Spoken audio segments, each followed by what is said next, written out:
E se eu te dissesse que existem segredos milenares escondidos em histórias que você já ouviu, mas nunca realmente entendeu? Segredos que podem transformar não só a sua vida espiritual, mas a forma como você enxerga o mundo ao seu redor e o futuro que se aproxima. A Bíblia não é apenas um livro antigo. Ela é um mapa, um código profético que conecta o passado distante aos dias em que vivemos agora. Hoje, você vai conhecer 4 revelações bíblicas que atravessaram milênios para chegar até você e que podem ser a chave para entender os tempos finais que já começaram a se revelar diante de nossos olhos. Vamos visitar a cidade de Jericó, não como turistas ou arqueólogos, mas como buscadores da verdade. O que aconteceu ali não foi apenas histórico, foi sobrenatural. E o que essa cidade caída nos ensina hoje pode estar mais atual do que nunca. Depois, vamos mergulhar nas práticas bíblicas esquecidas, hábitos que transformaram homens comuns em gigantes da fé. Práticas que podem renovar sua alma, restaurar sua mente e alinhar seu coração com os céus. Mas não podemos ignorar os sinais, as guerras, os desastres naturais, o caos moral e espiritual. O que está acontecendo no mundo é o eco das profecias de milhares de anos atrás. Estamos vivendo o prelúdio do fim, e a pergunta que ecoa é: você está preparado? E por fim, vamos falar sobre o poder que move os céus, a oração. Não uma simples repetição de palavras, mas uma conexão viva, real, que transforma destinos e fortalece corações nos dias mais escuros. Este vídeo não é apenas informativo, é um chamado, uma convocação espiritual para os que têm ouvidos para ouvir e olhos para ver. Fique comigo até o final, porque o que você vai descobrir aqui pode ser exatamente o que Deus quer te mostrar neste momento e pode mudar tudo. Está pronto? Então, vamos juntos nessa jornada profética, além do tempo. Jericó, uma das cidades mais antigas do mundo, um lugar onde as pedras ainda parecem sussurrar histórias de fé, obediência e juízo. Muitos conhecem a história como algo simples.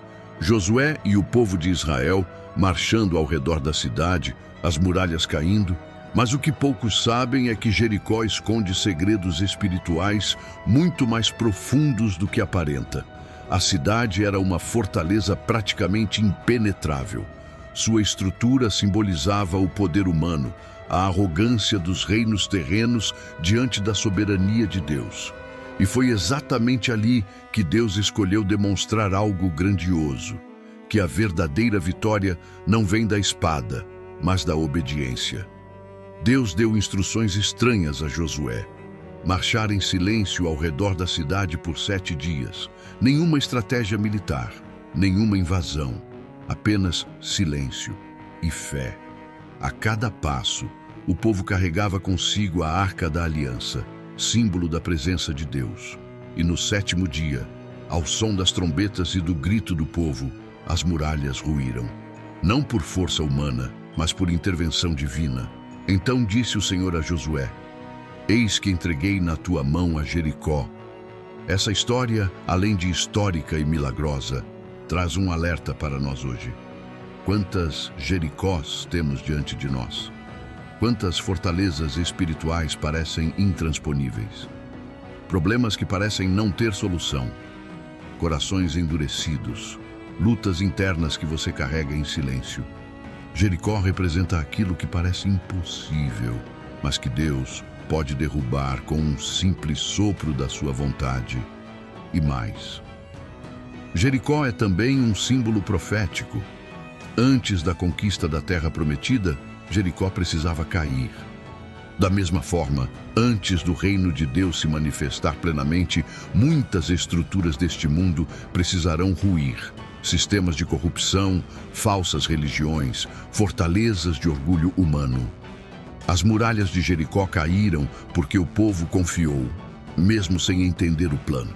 Essa é a lição para nós. Nem sempre veremos o resultado imediato, mas a obediência à voz de Deus abre caminho para milagres. E você? Está disposto a marchar em silêncio enquanto o mundo zomba da sua fé? A confiar mesmo sem ver? Porque assim como em Jericó, o sobrenatural acontece quando há fé, obediência e presença de Deus. Agora que você conhece os segredos ocultos de Jericó, está pronto para descobrir como aplicar as práticas que transformaram a vida de grandes homens e mulheres na Bíblia? Vamos juntos para a próxima revelação. Em um mundo que valoriza a velocidade, o ego e a superficialidade, o que pode realmente transformar a alma humana? A resposta está nas páginas da Bíblia, não como um livro religioso, mas como um manual divino para a verdadeira vida. As práticas que mudaram destinos na Bíblia são as mesmas que hoje podem curar traumas, restaurar famílias e renovar corações cansados. Vamos conhecer algumas dessas práticas transformadoras. Davi disse no Salmo 1 que aquele que medita na palavra de dia e de noite será como árvore plantada junto às águas, frutífera, constante, forte. Meditar não é apenas ler.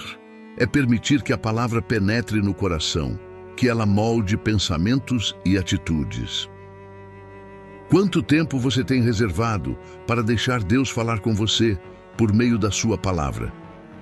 Daniel orava 3 vezes ao dia, mesmo sabendo que isso poderia custar sua vida. E por causa da sua fidelidade, Deus fechou a boca dos leões. A oração é mais do que pedir, é intimidade, é abrir o coração. É colocar-se diante do Pai e dizer, eis-me aqui. E quanto mais oramos, mais somos transformados. Jesus nos ensinou que perdoar não é uma opção, é um princípio do reino. Quantas bênçãos estão retidas porque alguém ainda não perdoou? O perdão não justifica o erro, mas liberta quem foi ferido.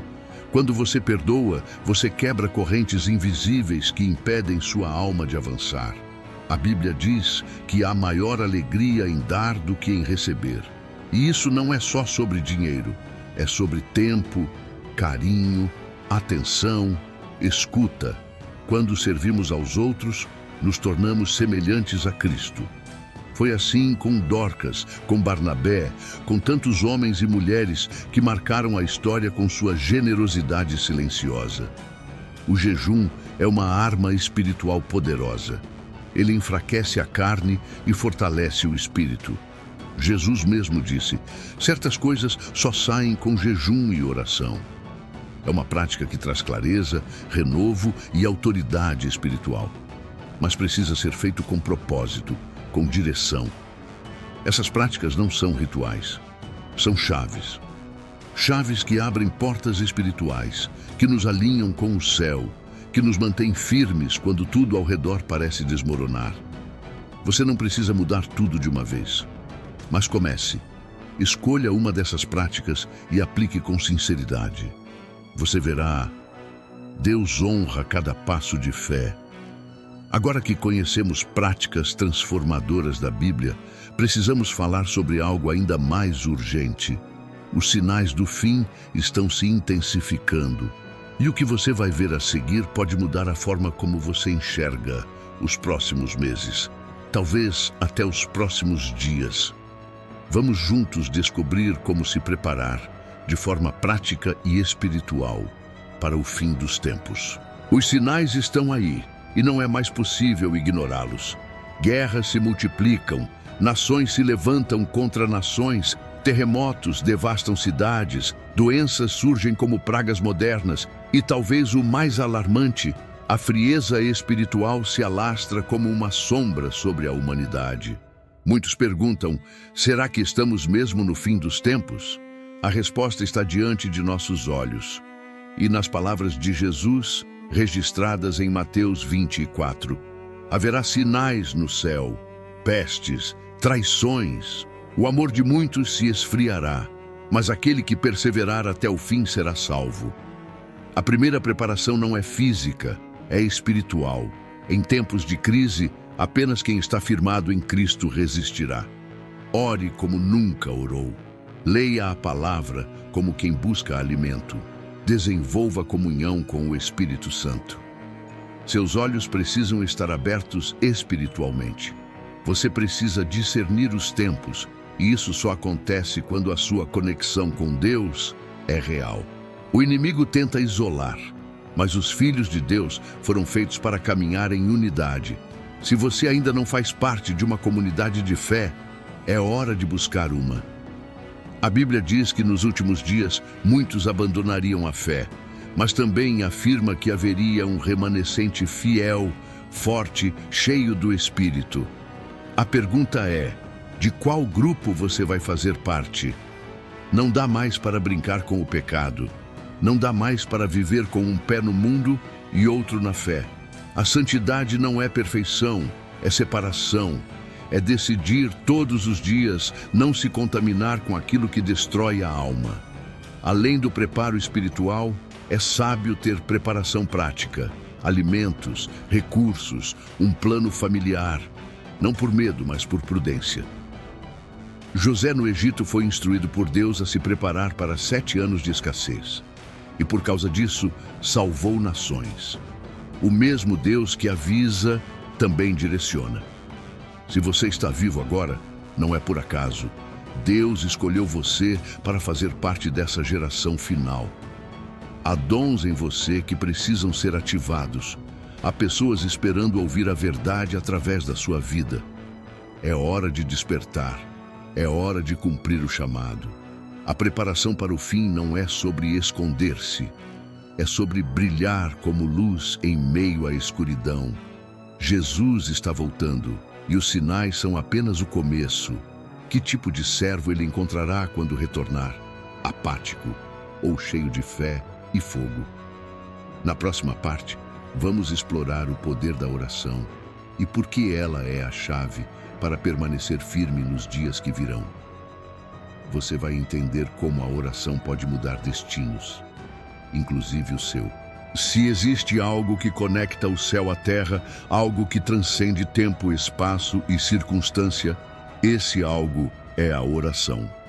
A oração não é apenas palavras lançadas ao vento, é uma linha direta com o Criador do universo. Quantas vezes você já sentiu que não tinha forças para continuar, mas encontrou paz depois de falar com Deus? A oração tem esse poder de mudar o ambiente, de acalmar tempestades, de renovar o coração ferido. Tiago escreveu: a oração de um justo é poderosa e eficaz. Tiago 5,16. E temos provas disso por toda a Bíblia. Elias orou e o céu fechou. Depois orou novamente e a chuva veio. Ana orou e Deus abriu sua madre. Josafá orou e Deus confundiu seus inimigos. Pedro estava preso, mas a igreja orava, e o anjo o libertou da prisão. Mais do que mudar o mundo externo, a oração transforma o mundo interno. Quando você ora, você começa a ver com os olhos de Deus. O medo perde força, a fé se fortalece, a alma encontra descanso. Jesus orava constantemente, antes de fazer milagres, antes de decisões importantes. Ele sabia, sem oração, não há poder. Deus não quer apenas realizar seus pedidos, Ele quer relacionamento. Ele quer ouvir sua voz, quer que você confie nele, mesmo quando tudo parece confuso. A oração nos aproxima do coração do Pai. E quanto mais perto estamos dele, mais discernimos a sua vontade. Talvez hoje você se sinta distante de Deus. Talvez ache que Ele não está ouvindo, mas Ele está. A Bíblia diz: clama a mim e responder-te-ei. Jeremias 33:3.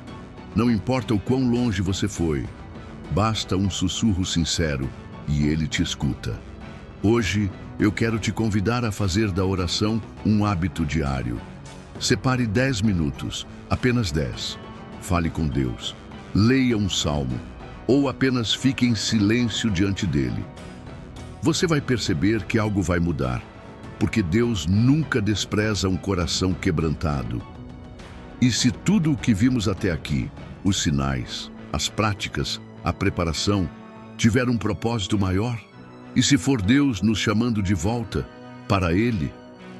A oração é o início dessa jornada. É ela que nos fortalece para os dias difíceis. É ela que nos sustenta quando o mundo desaba. E lembre-se, enquanto houver oração, há esperança. Você chegou até aqui, e isso já diz muito sobre sua sede de algo maior. Hoje falamos sobre sinais, preparação, oração e fé. Mas, acima de tudo, falamos sobre um chamado para despertar. O tempo não espera. As profecias estão se cumprindo diante de nossos olhos, e cada um de nós precisa decidir: vamos ignorar ou vamos nos posicionar? Deus está buscando corações dispostos, não perfeitos, mas sinceros. Ele não te chamou para viver com medo, mas para viver com propósito. Busque a presença de Deus diariamente. Mesmo que por poucos minutos, faça disso um hábito inegociável. Vigie os sinais. Eles estão por toda parte e você agora sabe como identificá-los. Compartilhe essa mensagem. Talvez alguém próximo precise ouvir isso hoje, antes que seja tarde. Permita-se ser transformado. Deixe a palavra moldar seus pensamentos, suas atitudes e suas decisões. Não se isole. Conecte-se com pessoas que compartilham da mesma fé e visão profética. O fim dos tempos não é um fim qualquer. Para os que creem, ele é o começo de uma nova história, a história eterna. E quando esse dia chegar, que sejamos encontrados vigilantes, firmes e com o coração ardendo pela vinda do nosso Senhor. Se essa mensagem falou com você, comente aqui embaixo: eu estou me preparando. Vamos mostrar que há um povo vigilante, desperto e cheio de fé. E se puder, compartilhe este vídeo. Alguém pode estar esperando por essa palavra para tomar a decisão mais importante da vida. Até o próximo vídeo e que o Espírito Santo continue te guiando em toda a verdade. Maranata, vem, Senhor Jesus.